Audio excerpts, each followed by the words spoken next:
Hello students, good morning. How are you? I am fine and you? Welcome to the कू interest को online platform.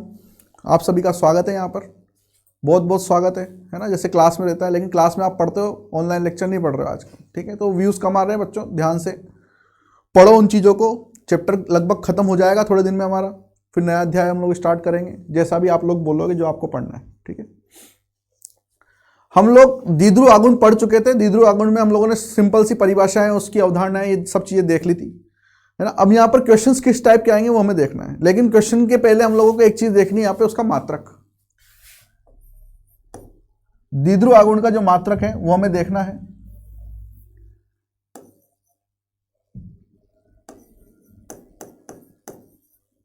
दीद्रु आगुण का जो मात्रक होता है वो होता है डी बाई, इंग्लिश में उसको बोलते हैं डी बाई, ठीक है। कैपिटल डी से तो हम लोग डायपोल मोमेंट को दिखाते हैं, इसको स्मॉल डी से दिखा सकते हो आप लोग, ठीक है। इसका जो मान होता है वो होता है 1 × 10⁻⁻18 ESU × सेंटीमीटर। ESU का मतलब होता है इलेक्ट्रोस्टैटिक यूनिट, ठीक है। ESU का मतलब होता है इलेक्ट्रोस्टैटिक यूनिट। और इसका दूसरा जो मान होता है वो होता है 1.6 × 10⁻19 कुलाम इंटू मीटर। सी मतलब कि यहां पर है कुलाम।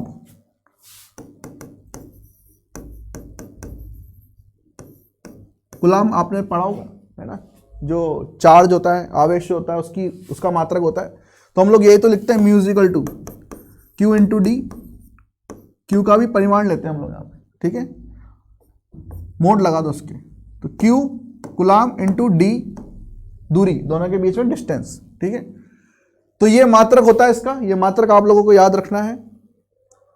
ये कहां पे काम आएगा, जब आप क्वेश्चन करेंगे। अभी मैं बताऊंगा किस टाइप के क्वेश्चंस होंगे। उन क्वेश्चंस के अंदर आपको अगर यूनिट चेंज करने की जरूरत पड़ी तो आपको इनको फिर यूज में लेना है, ठीक है। तो आपको याद करना ही पड़ेगा ये दोनों वैल्यू, और कोई ऑप्शन नहीं है। जब भी न्यूमेरिकल वैल्यू आएंगे तो इसका क्वेश्चन तभी बनेगा जब वहां पर जो है यूनिट चेंज हो रही होगी, वरना बहुत इजी क्वेश्चन है, वैल्यू पुट करके आंसर निकालने वाला। और ऐसे क्वेश्चन आपके आएंगे नहीं, फाउंडेशन के स्टूडेंट हो, कॉम्पिटिटिव एग्जाम में ऐसे क्वेश्चन आते नहीं है। तो वहां पर जरूरी वहां पर कुछ ना कुछ तो लोचा होगा, और वो क्या होगा, यूनिट्स का होगा, ठीक है। दूसरा, हम लोग एक एक करके हम लोग क्या करेंगे बच्चों, इस डायपोल मोमेंट दीद्रु आगुण के अनुप्रयोग पढ़ेंगे। दीद्रु आगुण के अनुप्रयोग,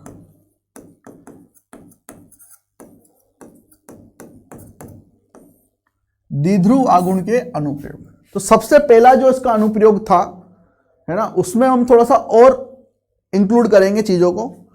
तो इसका जो पहला है वो ये है कि म्यू, अगर दीद्रु आगुण जिसको हम लोग म्यू से प्रदर्शित करते हैं वो 0 हो या फिर 0 नहीं हो या फिर हो। अगर 0 नहीं है तो इसका मतलब वो अणु ध्रुवीय है, वो अणु जो है वो ध्रुवीय है, और ध्रुवीय होने के साथ साथ वो ही अणु आपका असममित ज्यामिति रखता है, असममित ज्यामिति रखता है, ठीक है। और अगर म्यू इक्वल टू 0 है तो वो अणु अध्रुवीय है, और अध्रुवीय होने के साथ ही उसकी जो ज्यामिति होती है वो सममित होती है, जैसे कल हम लोगों ने CO2 का केस देखा था, ठीक है। तो mu equal to 0, mu equal to not 0, इसकी जो गुणधर्म, इसका जो अनुप्रयोग है वो कहां काम में आएगा, वो काम आएगा घुलनता में। कौन कितना घुल रहा है उसमें काम आएगा।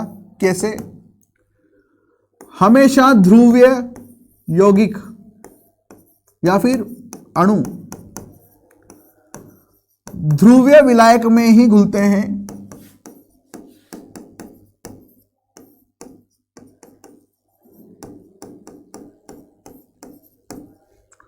और अध्रुवीय यौगिक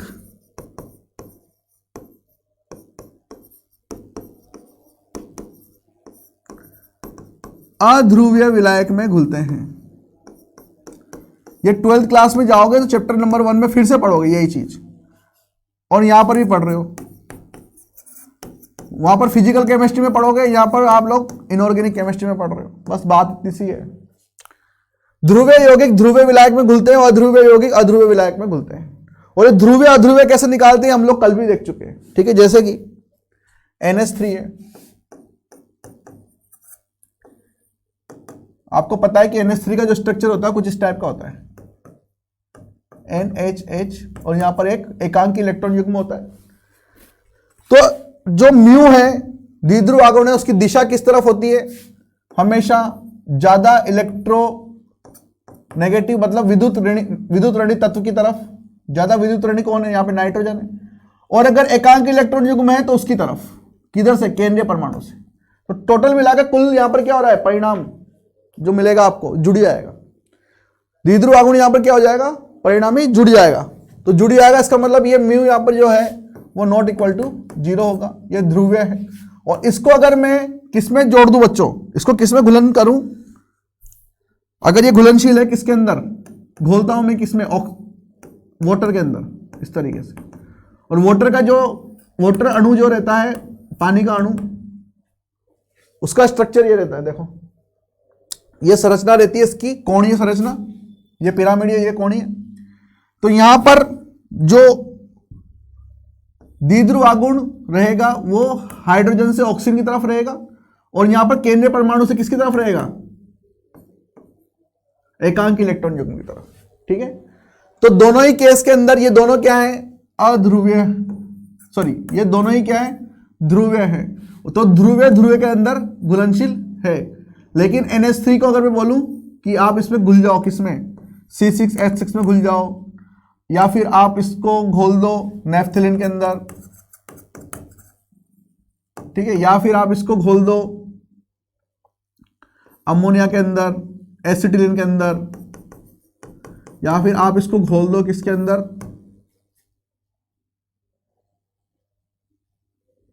कोई सा भी एक्स्ट्रा, कोई सा भी आप यहां पर अध्रुवीय ले लो और उसके अंदर घोलने की कोशिश करो तो ये नहीं घुलेंगे। ध्रुवीय अध्रुवीय के अंदर नहीं घुलेंगे, लेकिन ध्रुवीय ध्रुवीय के अंदर घुलेंगे और अध्रुवीय अध्रुवीय के अंदर घुलेंगे।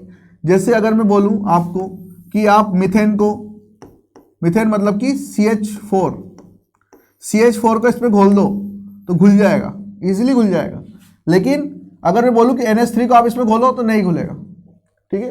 तो हमेशा ध्यान रखना, ध्रुवीय ध्रुवीय में घुलेगा, अध्रुवीय अध्रुवीय में घुलेगा। दूसरा अनुप्रयोग इसका यह है कि यहां पर आपको अगर बोला जाए कि किसी भी क्वेश्चन के अंदर आपको परसेंटेज आयनिक लक्षण निकालने हैं, परसेंटेज आयनिक लक्षण निकालने हैं, तो परसेंटेज आयनिक लक्षण निकालने के लिए आपको दो चीजें पता होना चाहिए। क्या पता होना चाहिए? कि म्यू पता होना चाहिए किसका? प्रायोगिक मान, म्यू का प्रायोगिक मान मतलब कि प्रैक्टिकल वैल्यू। और आपको क्या पता होना चाहिए? सैद्धांतिक मान मतलब कि थ्योरेटिकल वैल्यू। और उसको क्या कर दो? 100 से गुणा कर दो, तो आपको यहां पर क्या निकल के आ जाएगा? परसेंटेज आयनिक लक्षण निकल के आ जाएगा, ठीक है। अगर म्यू दिया हुआ है किसी भी क्वेश्चन के अंदर, आपको अगर क्या दिया हुआ है बच्चों? द्विध्रुव आगुण दिया हुआ है, तो वहां पर दो तरह की वैल्यू आपको पता होना चाहिए, एक प्रायोगिक मान और दूसरा सैद्धांतिक मान। अगर नहीं दिया होता है आपको दोनों में से कुछ भी, तो आपको क्या निकालना है? Q इंटू डी करके निकालना है। Q मतलब कि आवेश, इंटू डी मतलब उन दोनों के बीच में दूरी। तो आपको क्या निकल जाएगा? म्यू। म्यू प्रैक्टिकली वहां पर निकल जाएगा, सॉरी म्यू थ्योरेटिकली वहां पर, सैद्धांतिक वहां पर निकल जाएगा, ठीक है। तीसरी चीज आपको क्या करना है? अगर किसी भी यौगिक में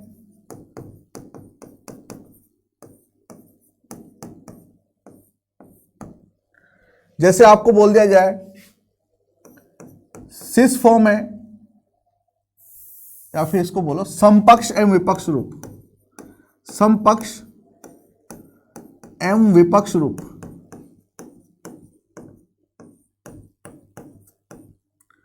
समपक्ष एवं विपक्ष रूप आपके पास में आए, समपक्ष एवं विपक्ष रूप क्या होता है, देखो ये देखो, कार्बन डबल बॉन्ड कार्बन और कार्बन डबल बॉन्ड कार्बन, इस तरफ मैं जोड़ दूं CH3, इस तरफ भी मैं जोड़ दूं CH3, इस तरफ मैं जोड़ दूं हाइड्रोजन, इस तरफ मैं जोड़ दूं हाइड्रोजन।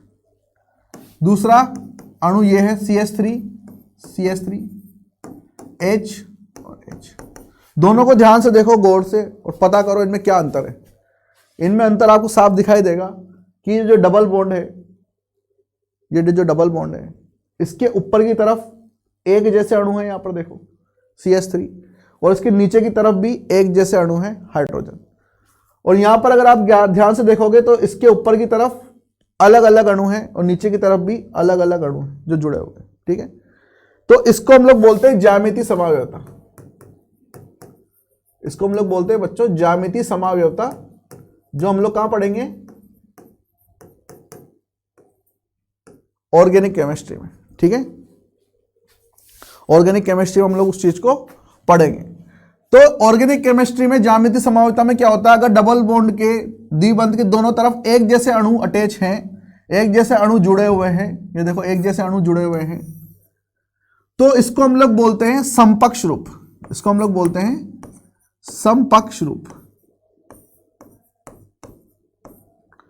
और अगर यहां पर दोनों तरफ अलग अलग अणु जुड़े हुए हैं, सेम अणु नहीं है, दोनों तरफ अलग अलग हैं, तो उसको हम लोग बोलते हैं विपक्ष रूप।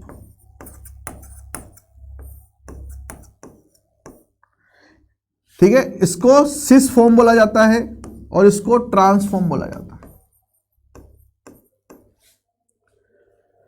तो अगर यहां पर हम लोग द्विध्रुव आघूर्ण देखें तो इसमें द्विध्रुव आघूर्ण इस तरफ जाएगा, इसमें द्विध्रुव आघूर्ण इस तरफ जाएगा, ठीक है।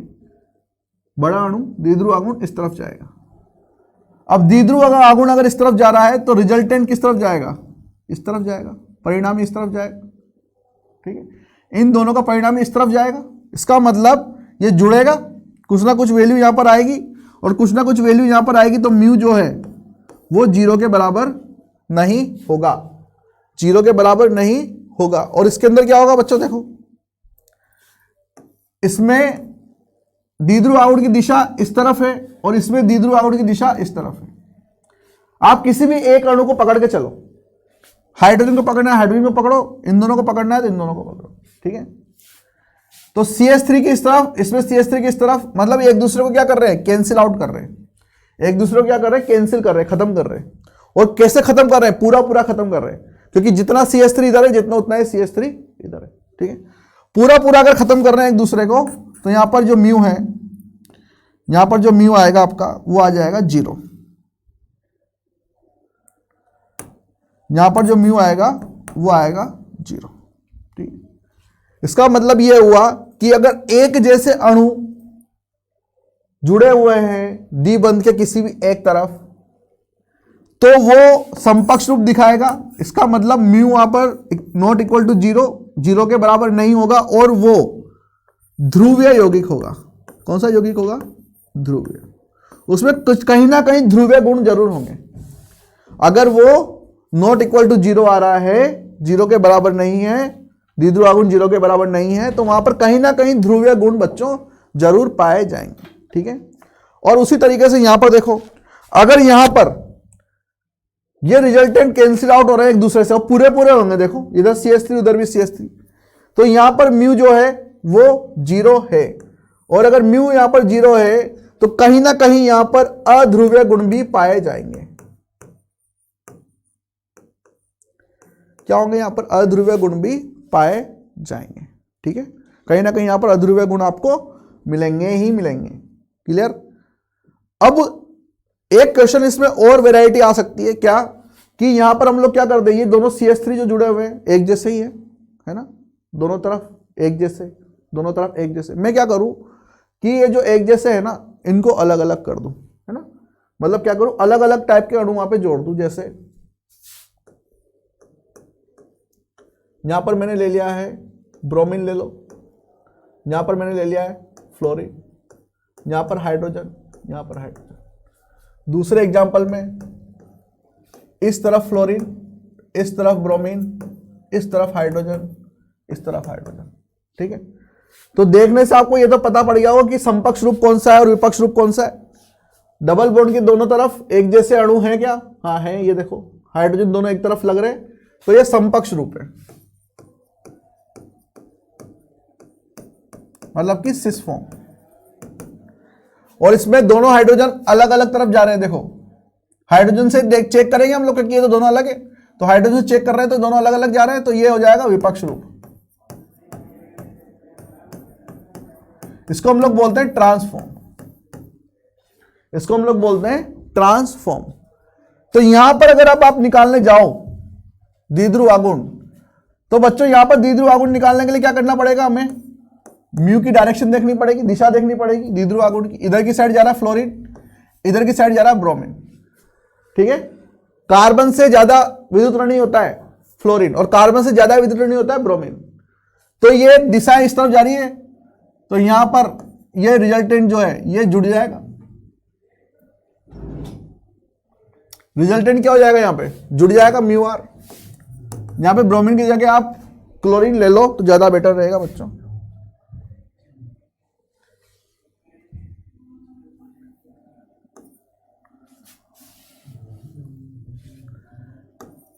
क्लोरीन ले लो आप इसको। ठीक है, तो यहां पर इन दोनों की इलेक्ट्रोनेगेटिविटी क्लोरीन से ज्यादा है, तो दिशाएं उनकी तरफ रहेंगी, डायरेक्शन उनकी तरफ रहेंगी, तो यहां पर जो है म्यू आर जुड़ जाएगा। और यहां पर अगर आप चेक करो तो देखो इसमें फ्लोरीन इस तरफ जा रहा है, तो फ्लोरीन की तरफ दिशा रहेगी और इसमें क्लोरीन की तरफ दिशा रहेगी, तो एक दूसरे को कैंसिल आउट करेंगे, है ना, कैंसिल आउट करेंगे, लेकिन एक दूसरे को पूरा पूरा कैंसिल आउट नहीं कर पाएंगे। जैसा कि हम लोगों ने इस क्वेश्चन में देखा, यहां पर दोनों एक दूसरे को पूरा का पूरा खत्म कर रहे थे। ये इसको खत्म कर रहा था, ये इसको खत्म कर रहा था, क्योंकि दोनों का मान क्या है? बराबर है। दोनों की विद्युत क्या है? बराबर है। दोनों की आकार क्या है? बराबर है। तो एक दूसरे को पूरा पूरा नष्ट कर रही दिशाओं में, सदिश राशि है। लेकिन यहां पर ये एक दूसरे को कैंसिल तो कर रहे हैं, लेकिन पूरा नहीं कर पा रहे। क्यों? क्योंकि इसकी विद्युत इससे ज्यादा होती है, तो उतनी ही कर पाएगा ये उसको खत्म जितनी क्लोरीन की विद्युत है। फिर भी यहां पे कुछ ना कुछ फ्लोरीन की, जो फ्लोरीन का द्विध्रुव आघूर्ण है वो बचेगा। इसका मतलब समकक्ष रूप में तो यहां पर म्यू नॉट इक्वल टू 0 है ही, लेकिन अब इस केस में भी यहां पर म्यू नॉट इक्वल टू 0 हो गया। तो ट्रांसफॉर्म में हमेशा म्यू इक्वल टू 0 हो ये जरूरी नहीं है। म्यू का मान है वो 0 हो ये हमेशा जरूरी नहीं है, वो डिपेंड करता है ना, किस पे? कि यहां पर जो अणु लगे हुए हैं वो कैसे हैं। अगर अणु दोनों समान है, जिधर की साइड द्विध्रुव आघूर्ण जा रहा है तो पूरा 0 हो जाएगा, लेकिन अगर नहीं है तो द्विध्रुव आघूर्ण 0 नहीं होगा, कुछ ना कुछ वहां पे बचेगा। ठीक है, तो ये अभी के केस में ये दोनों ही समपक्ष और विपक्ष दोनों ही क्या है? ये दोनों ही क्या है? ध्रुवीय है, दोनों ही ध्रुवीय कहलाएंगे। अब चौथा जो अनुप्रयोग है, चौथा जो अनुप्रयोग रहेगा, फोर्थ, वो रहेगा एरोमेटिक यौगिकों में।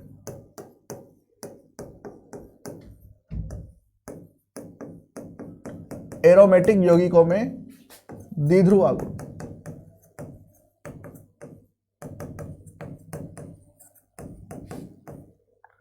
एरोमेटिक यौगिकों में द्विध्रुव आघूर्ण। तो एरोमेटिक यौगिकों में द्विध्रुव आघूर्ण कैसे निकालेंगे वो चेक करो एक बार। एरोमेटिक यौगिक कैसे एग्जांपल लेने वो देखो। ये बेंजीन है बच्चों, सबको पता है।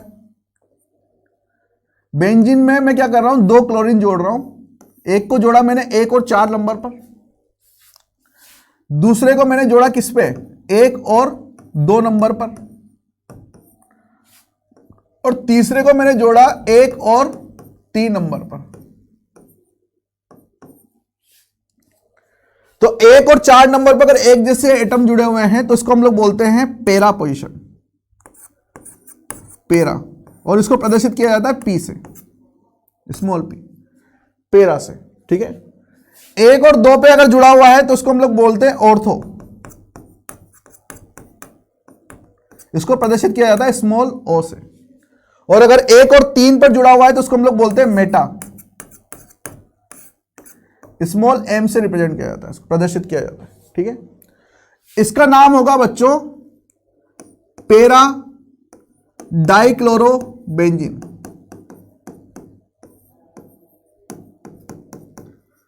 Para dichlorobenzene. इसका नाम होगा यहां पर ऑर्थो डाइक्लोरोबेंजीन।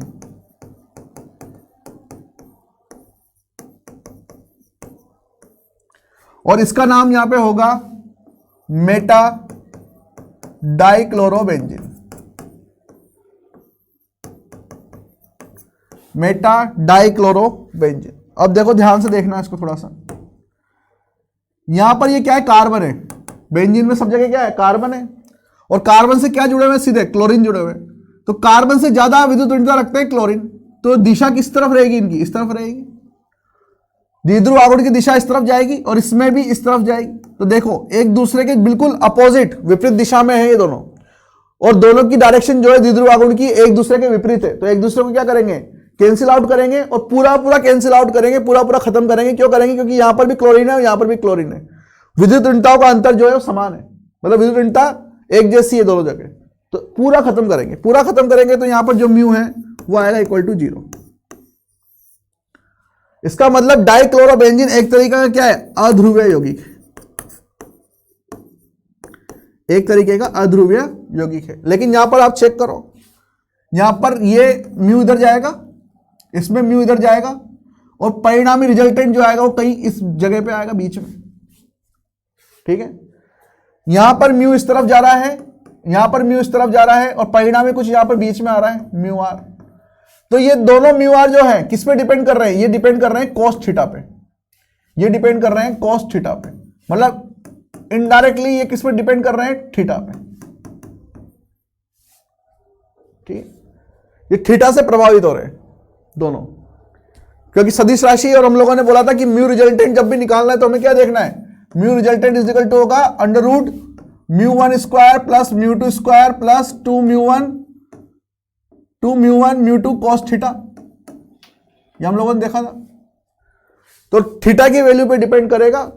अब थीटा यहां पे 0 तो नहीं होगा बच्चों, है ना, सॉरी 90 डिग्री तो नहीं होगा यहां पे, बिल्कुल ऐसा नहीं होगा कि यहां पर म्यू 0 हो जाए, है ना। थीटा कुछ ना कुछ तो है। तो यहां पर इसका मतलब म्यू जो रहेगा वो नॉट इक्वल टू 0 रहेगा। यहां पर भी म्यू जो रहेगा वो नॉट इक्वल टू 0 रहेगा। मतलब ये दोनों यौगिक जो है ये बनेंगे आपके ध्रुवीय। ये दोनों यौगिक जो है आपके बनेंगे ध्रुवीय। क्लियर। ये हमेशा जरूरी नहीं है कि जो पैरा पोजीशन है वो हमेशा अध्रुवीय बने, है ना। अगर यहां पे मैं अणु चेंज कर दूं, ये Cl कर दूं, ये फ्लोरीन कर दूं, तो फिर यहां पर जरूरी नहीं है कि ये म्यू इक्वल टू 0 ही आएगा, है ना, कुछ ना कुछ तो बचेगा। फिर ये तब तक ही है ये case mu equal to 0 para पे, जब तक कि यहां पर एक तरीके के अणु लगे हुए हैं। अगर इनको चेंज कर दोगे, इधर फ्लोरीन कर दोगे, इधर क्लोरीन कर दोगे, कुछ भी कर दोगे, अलग अलग कर दोगे, तो उनकी विद्युत ऋणता अलग अलग आएगी। तो एक दूसरे को पूरा खत्म नहीं कर पाएंगे। कुछ ना कुछ वहां पर द्विध्रुव आघूर्ण बच जाएगा, द्विध्रुव आघूर्ण वहां पे बच जाएगा, तो वो यौगिक जो है वो ध्रुवीय कहलाएगा। ठीक है। तो इस तरीके से हम लोगों को जो है द्विध्रुव आघूर्ण के अनुप्रयोग करने हैं। अलग अलग क्वेश्चंस में आपको द्विध्रुव आघूर्ण कैसे लगाना है वो मैंने आपको बता दिया। ठीक है। अब मैं एक क्वेश्चन कल कराऊंगा न्यूमेरिकल, और उसके बाद में फिर अगला टॉपिक स्टार्ट करूंगा आपको आणविक बंध सिद्धांत। ठीक है, मॉलिक्यूलर ऑर्बिटल थ्योरी, आणविक बंध सिद्धांत। क्लियर। तो आज के लिए बच्चों इतना ही। पढ़ते रहिए आप लोग, ठीक है, ध्यान मन लगा के पढ़िए।